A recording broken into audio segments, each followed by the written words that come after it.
Jeevan number 3 నేమో దొడ్డిదారిన రద్దు చేస్తే రివ్యూ పిటిషన్ వేయమంటే కాలయాపన చేసినారు. ఆదివాసీ ఉద్యోగ నియామకాల చట్టము చెయ్యని అడిగితే ముఖము సాటేసేసుకున్నారా. ఏమి మారేనురా ఆదివాసీల బతుకు అంతకన్నా దారుణమయ్యేరా. జీవన్ నంబర్ 3 నేమో దొడ్డిదారిన రద్దు చేస్తే రివ్యూ పిటిషన్ వేయమంటే కాలయాపన చేసినారు.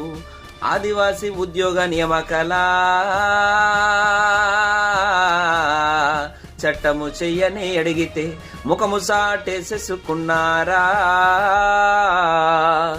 ఏమి